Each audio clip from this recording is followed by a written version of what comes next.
ಬರೀ ನಮ್ಮ ಉತ್ತರ ಕರ್ನಾಟಕದ ಸ್ಟೈಲ್ನಲ್ಲಿ ಬೆಂಡೆಕಾಯಿ ಚಟ್ನಿ ಮತ್ತು ಹಸಿ ಟೊಮೆಟೊ ಚಟ್ನಿ ಮಾಡೋಣ ಅಂತ.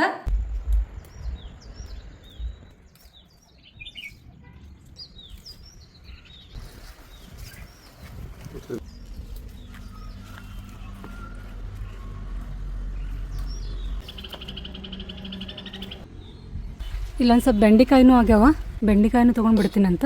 ಬೆಂಡೆಕಾಯಿ ಚಟ್ನಿ ಮಾಡೋಣ ಅಂತ. ಇವು ಬಲ್ತಾವ.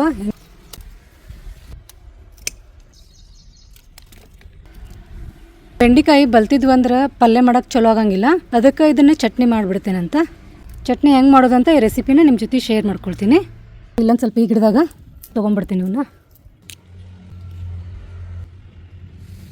ಇಷ್ಟು ಬೆಂಡೆಕಾಯಿ ಸಿಕ್ಕು, ಬರೀ ಇವನ್ನ ಚಟ್ನಿ ಮಾಡೋದು ಹೇಗಂತ ನಿಮ್ಗೆ ತೋರಿಸ್ತೀನಂತ. ಹಾಯ್, ಎಲ್ಲರಿಗೂ ನಮಸ್ಕಾರ. ನಾನು Shobha. Welcome back to my YouTube channel. ಇವತ್ತು ನಾನು ನಿಮ್ಗೆ ನಮ್ಮ ಕೈತೋಟದಲ್ಲಿ ಬೆಳೆದಂಥ ಬೆಂಡೆಕಾಯಿ ಮತ್ತು ಟೊಮೆಟೊ ಹಸಿಮೆಣ್ಸಿನ್ಕಾಯಿನ ಹಿಡ್ಕೊಂಡ್ಬಂದೀನಿ ನಿಮ್ಮ ಮುಂದೆ. ಯಾಕಂತಂದ್ರೆ ಇವತ್ತು ನಾನು ಬೆಂಡೆಕಾಯಿ ಚಟ್ನಿ, ಹಸಿ ಟೊಮೆಟೊ ಚಟ್ನಿನ ಹೇಗೆ ಮಾಡೋದು ಅಂತ ನಿಮ್ಮ ಜೊತೆ ಶೇರ್ ಮಾಡ್ಕೊಳ್ತೀನಿ. ಹಸಿ ಟೊಮೆಟೊ ಚಟ್ನಿನ, ಬೆಂಡೆಕಾಯಿ ಚಟ್ನಿನ ಮಾಡೋಣ ಅಂತ ಬರ್ರಿ. ಫಸ್ಟ್ ಬೆಂಡೆಕಾಯಿ, ಹಸಿಮೆಣ್ಸಿನ್ಕಾಯಿ, ಟೊಮೆಟೊನ ವಾಶ್ ಮಾಡೋಣಂತ. ಬೆಂಡೆಕಾಯಿನ ತೊಳೆದು ಒರೆಸಿ ಮೀಡಿಯಮ್ ಸೈಜಲ್ಲಿ ಕಟ್ ಮಾಡಿ ಇಟ್ಕೋಬೇಕು. ಬೆಂಡೆಕಾಯಿ ಒಳಗೆ ಹುಳ ಇರ್ತಾವೆ, ನೋಡ್ಕೊಂಡು ಕಟ್ ಮಾಡಬೇಕಾಗ್ತೈತಿ. ಈಗ ಒಂದು ಕಡಾಯಿನ ಬಿಸಿ ಮಾಡಕ್ಕೆ ಇಡ್ತೀನಿ. ಬೆಂಡೆಕಾಯಿ ಚಟ್ನಿಗೆ ಏನೇನು ಸಾಮಗ್ರಿಗಳು ಬೇಕಾಗ್ತಾವ ಅಂತ ಹೇಳ್ತೀನಿ. ಬೆಂಡೆಕಾಯಿನ ಕಟ್ ಮಾಡಿ ಇಟ್ಕೊಂಡಿನಿ. ಒಂದು ದೊಡ್ಡ ಗಡ್ಡಿ ಬೆಳ್ಳುಳ್ಳಿ ತೊಗೊಂಡಿನಿ, 8 ಹಸಿ ಮೆಣಸಿನ್ಕಾಯಿ ತೊಗೊಂಡಿನಿ, ಒಂದು ಅರ್ಧ ಲಿಂಬೆ ಹಣ್ಣು ತೊಗೊಂಡಿನಿ. ಹಸಿ ಮೆಣಸಿನ್ಕಾಯಿ ಐತಲ್ಲ, ಡೈರೆಕ್ಟ್ ನಾವು ಹುರಿಬಾರ್ದು, ಯಾಕಂದ್ರೆ ಪಟ್ ಅಂತ ಸಿಡಿದು ಬಿಡ್ತಾವ ಅವು. ಸ್ವಲ್ಪ ಕಚ್ ಹಾಕ್ಬೇಕು ನಾವು ಅವಕ್ಕೆ. ಈ ಥರ ತವಿ ಮೇಲೆ ಹಾಕಿದ ಕೂಡಲೇ ಒಳಗೆ ಹವಾ ಹಿಡ್ದು ಉಬ್ಬಿ ಬಿಡ್ತಾವ, ಉಬ್ಬಿ ಸಿಡಿದು ಬಿಡ್ತಾವ. ಒಂದೊಂದ್ಸತ ಮುಖಕ್ಕೆ ಅದು ಸಿಡಿ ಚಾನ್ಸ್ ಇರ್ತೈತಿ. ಅದಕ್ಕೆ ಅವನ್ನ ಒಂದು ಸ್ವಲ್ಪ ಕಚ್ ಹಾಕ್ಬಿಡ್ಬೇಕು, ಇಲ್ಲಾಂದ್ರೆ 1-2 ಮಾಡ್ಬೋದು. ಈಗ ನಾನು ಫಸ್ಟ್ ಕಡಾಯಿನ ಕಾಯಕ್ಕಿಟ್ಟಿನಿ. ಕಡಾಯಿ ಒಂದು ಸ್ವಲ್ಪ ಬಿಸಿ ಆದ್ಮೇಲೆ ಕಟ್ ಮಾಡಿದಂಥ ಬೆಂಡೆಕಾಯಿನ ಹಾಕ್ತೀನಿ. ಬೆಂಡೆಕಾಯಿ ಸ್ವಲ್ಪ ಎಣ್ಣೆ ಹಾಕೊಂಡು ಹುರಿಬೇಕು. ಒಂದೊಂದು ಸತ ಏನಾಗಿರ್ತೈತಿ, ಮಾರ್ಕೆಟ್ದಿಂದ ನಾವು ಬೆಂಡೆಕಾಯಿ ತಂದಾಗ ಸ್ವಲ್ಪ ಬಿರುಸನ್ನು ಬಂದ್ಬಿಟ್ಟಿರ್ತಾವೆ. ಅವಾಗ ಏನು ಮಾಡಬೇಕು, ಬಿರುಸನ್ನು ಪಲ್ಯ ಮಾಡೋಕೆ ಸರಿ ಆಗಲ್ಲ. ಅವನ್ನ ಸೈಡ್ ತೆಗೆದಿಟ್ಟು ಚಟ್ನಿ ಮಾಡ್ಕೋಬೇಕು. 1 ಸ್ಪೂನಷ್ಟು ಎಣ್ಣೆ ಹಾಕೋಬೇಕು. ಎಣ್ಣೆ ಹಾಕೊಂಡು ಸ್ವಲ್ಪ ಕೆಂಪಾಗೋ ತನಕ ಹುರಿಬೇಕು. ಬೆಂಡೆಕಾಯಿ ನಾವು ಯಾಕೆ ಕಟ್ ಮಾಡ್ಕೊಳ್ಳೋದು ಅಂತಂದ್ರೆ, ಒಳಗಡೆ ಹುಳ ಅದು ಇರ್ತಾವಲ್ಲ, ಅದಕ್ಕೋಸ್ಕರ ನಾವು ಕಟ್ ಮಾಡಿ ಹಾಕ್ಕೊತೀವಿ. ಫುಲ್ ಹಾಕಿದ್ರೆ ಗೊತ್ತಾಗೋದಿಲ್ಲ, ಒಳಗಡೆ ಏನು ಹುಳ ಆಗಿದ್ದು ಬಿಟ್ಟಿದ್ದು ಏನೂ ಗೊತ್ತಾಗಂಗಿಲ್ಲ. ಅದಕ್ಕೆ ಕಟ್ ಮಾಡಿ ಹುರಿಬೇಕಾಗ್ತೈತಿ. ಬೆಂಡೆಕಾಯಿ ಚೌಳಿಕಾಯಿನ ಹುರಿಲಿಕ್ಕೆ ಐರನ್ ಕಡಾಯಿನ ಬಳಸಿದ್ರೆ ಭಾಳ ಚಲೋ ಇರ್ತೈತಿ. ಸ್ಟೀಲಿನ ಪಾತ್ರೆ ಬಳಸಿದ್ರೆ ತಳ ಹಿಡಿತಾವ.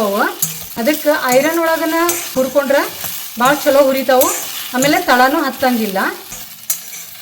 ನೋಡ್ರಿ, ಇಷ್ಟು ಆಗವ. ಈಗ ಇಷ್ಟು ಆದಮೇಲೆ ತೆಗೆದು ಬಿಡಬೇಕು. ಏನು ಭಾಳ ಕೆಂಪಾಗಬೇಕಂತೇನಿಲ್ಲ, ಸ್ವಲ್ಪ ಹಸಿ ವಾಸನೆ ಸಂಬಂಧ ನಾವು ಇವನ್ನ ಹುರಿಬೇಕಾಗ್ತೈತಿ. ಈಗೇನ ತೆಗೆದು ಬಿಡ್ತೇನೆ ಅಂತ. ಇವು ಆರೋದ್ರೊಳಗೆ ನಾನು ಹಸಿಮೆಣ್ಸಿನ್ಕಾಯಿನ ಹುರಿತೀನಿ. ಹಸಿಮೆಣ್ಸಿನ್ಕಾಯಿ ಒಂದು ಸ್ವಲ್ಪ ಎಣ್ಣೆ ಹಾಕ್ಕೊಂಡು ಹುರಿತೀನಿ.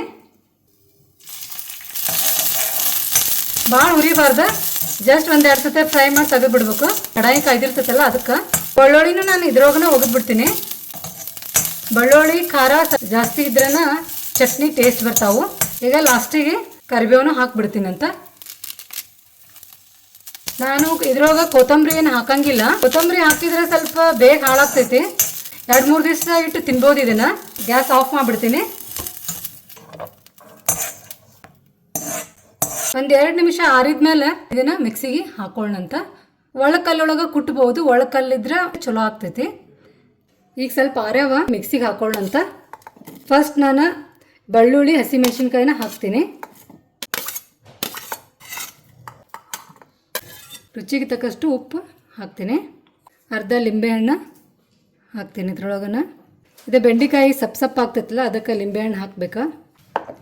ಇದು ಮಿಕ್ಸಿ ಮಾಡುವಾಗ ಅದು ಪಲ್ಸ್ ಒಳಗೆ ಇಡ್ಬೇಕು. ಯಾಕಂದ್ರೆ ನಾವು ಒಂದು ಸತಿ ಫಾಸ್ಟಾಗಿ ಮಾಡಿಬಿಟ್ವಿ ಅಂದ್ರೆ ಗ್ರೇವಿ ಥರ ಆಗಿಬಿಡ್ತೈತಿ. ಅದಕ್ಕೆ ಜಸ್ಟ್ ಹಿಂಗೆ ಮಾಡಬೇಕು, ಆಫ್ ಮಾಡಬೇಕು. ಈ ಥರ ಮಾಡಬೇಕು. ಚಟ್ನಿ ಭಾಳ ಸಣ್ಣ ಆಗಬಾರ್ದು. ಇದು ಭಾಳ ಸಣ್ಣ ಆದರೆ ಟೇಸ್ಟ್ ಬರೋಂಗಿಲ್ಲ ಚಟ್ನಿ. ಇಷ್ಟ ಆಗೈತಿ. ಈಗ ಇಷ್ಟ ಆಗ್ಬೇಕಿದ ಉಳ್ಚೋಳ ಆಗ್ಬೇಕು, ಭಾಳ ಸಣ್ಣ ಆಗಬಾರ್ದು. ಇದಕ್ಕೆ ನಾನು ಜೀರಿಗೆ ಹಾಕೋದು ಮರೆತೆ, ಅದಕ್ಕೆ ಜೀರಿಗೆ ಪೌಡ್ರ್ ಹಾಕ್ತೀನಿ. ಈಗ ಇಷ್ಟು ಸಾಕು, ಅರ್ಧ ಟೀ ಸ್ಪೂನ್ಗಿಂತ ಕಡಿಮೆ ಹಾಕೀನಿ. ಇನ್ನೊಂದ್ಸಲ ಮಿಕ್ಸ್ ಆಗೋ ಸಂಬಂಧ ನಾನೀಗ ಮಿಕ್ಸಿ ಮಾಡ್ತೀನಿ.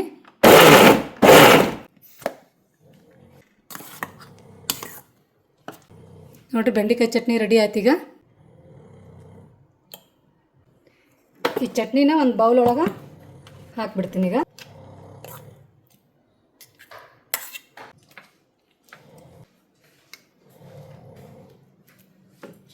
ಇದನ್ನು ರೊಟ್ಟಿ ಜೊತೆ ಚಪಾತಿ ಜೊತೆ ತಿನ್ನೋಕ ಚಲೋ ಇರ್ತೈತಿ. ಬರ್ರಿ ಈಗ ನಾವು ಹಸಿ ಟೊಮೆಟೊ ಚಟ್ನಿನ ಮಾಡೋಣ ಅಂತ. ಇದಕ್ಕೆ ಏನೇನು ಬೇಕಾಗ್ತಾವ ಅಂತಂದ್ರೆ, ಒಂದು 8 ಹಸಿ ಟೊಮೆಟೊ ತೊಗೊಂಡಿನಿ, 6 ಹಸಿ ಮೆಣಸಿನ್ಕಾಯಿ ತೊಗೊಂಡಿನಿ. ಸ್ವಲ್ಪ ಖಾರ ಅದಾವ ಇವು. ಖಾರ ನಿಮ್ಗೆ ಎಷ್ಟು ಬೇಕಷ್ಟು ನೋಡಿ ನೀವು ತೊಗೋಬೋದು. ಖಾರ ಜಾಸ್ತಿ ಬೇಕಂದ್ರೆ ಜಾಸ್ತಿ ತೊಗೋರಿ, ಕಡಿಮೆ ಬೇಕಂದ್ರೆ ಇನ್ನೂ ಕಡಿಮೆ ತೊಗೊಳ್ರಿ. ಸ್ವಲ್ಪ ಬೆಲ್ಲ ತೊಗೊಂಡಿನಿ, ಬೆಳ್ಳುಳ್ಳಿ ತೊಗೊಂಡಿನಿ, ಸ್ವಲ್ಪ ಶೇಂಗಾ ಬೀಜ ತೊಗೊಂಡಿನಿ, ಶೇಂಗಾನ ಹುರಿದು ಸಿಪ್ಪಿ ತೆಗೆದು ಇಟ್ಕೊಂಡಿನಿ, 4 ಕಡ್ಡಿ ಕರಿಬೇವು ತೊಗೊಂಡಿನಿ. ಮೊದಲು ನಾವು ಹಸಿ ಟೊಮೆಟೊನ ಕಟ್ ಮಾಡ್ಕೊಳ್ಳೋಣಂತ. ಭಾಳ ಸಣ್ಣಗೆ ಏನು ಕಟ್ ಮಾಡ್ಕೊಳ್ಳೋದು ಬೇಡ. ಒಂದು ಟೊಮೆಟೊದಾಗ 4 ಪೀಸ್ ಮಾಡ್ಕೊಂಡ್ರೆ ಸಾಕು. ಕಟ್ ಮಾಡ್ಕೊಳ್ಳೋದ್ರೊಳಗೆ ಕಡಾಯಿನ ನಾನು ಒಲೆ ಮೇಲೆ ಬಿಸಿ ಮಾಡಕ್ಕೆ ಇಡ್ತೀನಿ. ಟೊಮೆಟೊ ಕಟ್ ಮಾಡಿದ್ಮೇಲೆ ಅವನ್ನ ಹುರಿಬೇಕು. ನಾನು ಜಾಸ್ತಿ ಯಾಕೆ ತೊಗೊಂಡಿನಿ ಅಂತಂದ್ರೆ, 3-4 ದಿವಸ ಫ್ರಿಜ್ನಾಗ ಇಟ್ಕೊಂಡು ತಿನ್ಬೋದು. ನಿಮ್ಗೆ ಕಡಿಮೆ ಬೇಕಾಗಿತ್ತಂದ್ರೆ ಒಂದು 4 ಟೊಮೆಟೊ ಆದರೆ ಸಾಕಾಗ್ತೈತಿ. Tomato cut ಮಾಡೋದಾಯ್ತು. ಇದು ಮೆಣಸಿನ್ಕಾಯಿನೂ ಸ್ವಲ್ಪ 1-2 ಪೀಸ್ ಮಾಡಿ ಇಡ್ತೇನಂತ. ಈಗ ಕಡಾಯಿ ಬಿಸಿ ಆಗೈತಿ, ಟೊಮೆಟೊ ಹುರಿನೂ. ಫಸ್ಟ್ ಈಗ ನಾನು ಹಸಿ ಮೆಣಸಿನ್ಕಾಯಿನ ಹುರ್ಕೊಂಡು ಬಿಡ್ತೀನಿ. ಸ್ವಲ್ಪ ಎಣ್ಣೆ ಹಾಕೋಬೇಕು.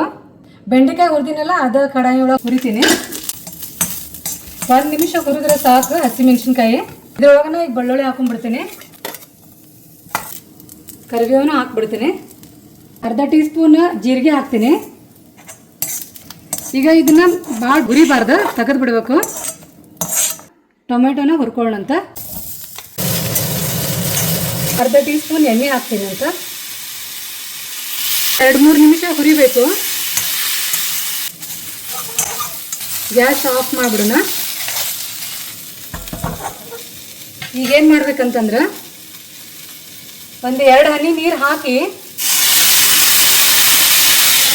ಮುಚ್ಚಿಟ್ಟು ಬಿಡಬೇಕು. ಹಿಂಗೆ ಮಾಡೋದ್ರಿಂದ ಟೊಮೆಟೊ ಸಾಫ್ಟ್ ಆಗ್ತಾವು. ಚಟ್ನಿ ಮಾಡೋದೆಲ್ಲ ನಮ್ಮ ತಾಯಿಯವ್ರು ಮಾಡ್ತಿದ್ರು, ಅವ್ರದ್ದು ರೆಸಿಪಿ ಇದು. 5 ನಿಮಿಷ ಆರಿದ್ಮೇಲೆ ಮಿಕ್ಸಿಗೆ ಹಾಕೋತೀನಿ ಅಂತ. ಬೆಳ್ಳುಳ್ಳಿ ಹಸಿ ಮೆಣಸಿನ್ಕಾಯಿ ಹಾಕಿಟ್ಟಿವಲ್ಲ, ಇದನ್ನ ಮಿಕ್ಸಿ ಮಾಡ್ಕೋತೀನಿ ಫಸ್ಟ್. ಯಾಕಂದ್ರೆ 2 ಕೂಡ ಹಾಕಿದ್ನಂದ್ರೆ ಇದು ಶೇಂಗಾ ಅದೆಲ್ಲ ಸ್ವಲ್ಪ ಸಣ್ಣ ಆಗೋದಿಲ್ಲ. ಫಸ್ಟ್ ಮಿಕ್ಸಿಗೆ ಹಾಕೋಬೇಕು. ಇದಕ್ಕೆ ಶೇಂಗಾನು ಹಾಕ್ಬಿಡ್ತೇನೆ, ಅರ್ಧ ಟೀ ಸ್ಪೂನ್ ಉಪ್ಪು ಹಾಕ್ತೇನೆ. ಇದನ್ನು ಮಿಕ್ಸಿ ಮಾಡ್ಕೊಂಡ್ಬಿಡೋಣ ಅಂತ. ನಾವು ಮಿಕ್ಸಿನ ಪಲ್ಸ್ ಒಳಗೆ ನಾವು ಅದನ್ನು ಮಾಡ್ಬೇಕು. ಮಿಕ್ಸಿ ಈ ಥರ ಫಸ್ಟ್, ಸೆಕೆಂಡ್, ಥರ್ಡ್ ಸ್ಪೀಡ್ ಒಳಗೆ ಮಿಕ್ಸಿ ಮಾಡಬಾರ್ದು. ಭಾಳ ಸಣ್ಣ ಆಗಬಾರ್ದು, ಯಾಕಂದ್ರೆ ಮತ್ತೆ ನಾವು ಟೊಮೆಟೊ ಹಾಕಿದ್ಮೇಲೆ ಮತ್ತೆ ಮಿಕ್ಸಿ ಮಾಡ್ತೀವಲ್ಲ, ಅದಕ್ಕೆ ಈ ಥರ ಇರಬೇಕು. ಈಗ ಟೊಮೆಟೊನ ಹಾಕೋಣಂತ.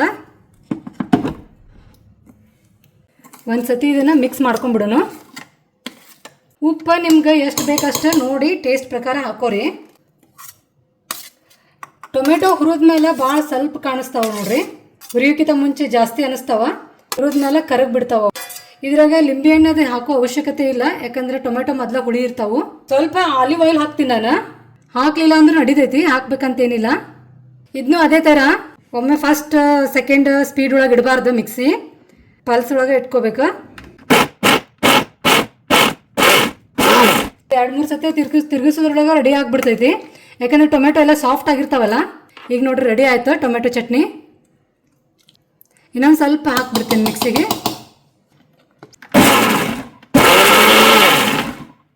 ಚಟ್ನಿ ಭಾಳ ಸಣ್ಣ ಆಗಬಾರ್ದು, ಔಡ್ಚೋಳಾಗಿರಬೇಕು. ನೋಡ್ರಿ ರೆಡಿ ಆತ. ಈ ಥರ ಇರಬೇಕಾ.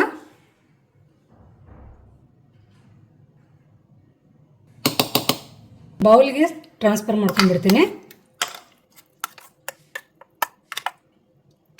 ಈ ಟೊಮೆಟೊ ಚಟ್ನಿ ನೀವು ದೋಸೆ ಜೊತೆ, ಚಪಾತಿ ಜೊತೆ, ರೊಟ್ಟಿ ಜೊತೆ ತಿನ್ಬೋದು. ನೀವು ಹೊರಗಡೆ ಎಲ್ಲರ ಟ್ರೈನ್ ಒಳಗೆ ಜರ್ನಿ ಅದು ಮಾಡೋರು ಇದ್ರಂದ್ರೆ ಅವಾಗೂ ಇದನ್ನು ನೀವು ತೊಗೊಂಡು ಹೋಗ್ಬೋದು. ಚಪಾತಿ ಜೊತೆ ಇದನ್ನು ತಿನ್ಬೋದು, ಹಾಳಾಗೋದಿಲ್ಲ, 2-3 ದಿವಸ ಇರ್ತೈತಿ. ಫ್ರಿಜ್ ಒಳಗೆ ಸ್ಟೋರ್ ಮಾಡಿಕೊಂಡು ಒಂದು 3-4 ದಿವಸ ತಿನ್ಬೋದು. ಈ ಬೆಂಡಿಕಾಯಿ ಚಟ್ನಿ, ಹಸಿ ಟೊಮೆಟೊ ಚಟ್ನಿ ಹೆಂಗೆ ಅನಿಸ್ತು ನಿಮ್ಗೆ ರೆಸಿಪಿ? ನೀವು ಮಾಡ್ರಿ, ಟ್ರೈ ಮಾಡಿ, ಟೇಸ್ಟ್ ಹೆಂಗೈತೆ ಅಂತ ನನಗೆ ಕಮೆಂಟ್ ಒಳಗೆ ಹೇಳ್ರಿ. ಈ ರೆಸಿಪಿ ನಿಮ್ಗೆ ಇಷ್ಟ ಆದ್ರೆ ನನ್ನ ಚಾನಲ್ನ ಸಬ್ಸ್ಕ್ರೈಬ್ ಮಾಡಿರಿ, ಶೇರ್ ಮಾಡಿರಿ, ಲೈಕ್ ಮಾಡಿರಿ, ಕಮೆಂಟ್ ಮಾಡಿರಿ. ಮತ್ತು ನಿಮಗೆ ಇನ್ನೂ ಬೇರೆ ಯಾವ್ಯಾವ್ದು ಚಟ್ನಿ ಬೇಕಾಗಿತ್ತಂದ್ರೆ ಕಮೆಂಟ್ನಲ್ಲಿ ತಿಳಿಸ್ರಿ, ನಾನು ಮಾಡಿ ತೋರ್ಸೋಕೆ ಟ್ರೈ ಮಾಡ್ತೀನಂತ. ಮತ್ತೆ ನೆಕ್ಸ್ಟ್ ವಿಡಿಯೋದಲ್ಲಿ ಸಿಗ್ತೀನಿ. ನಮಸ್ಕಾರ.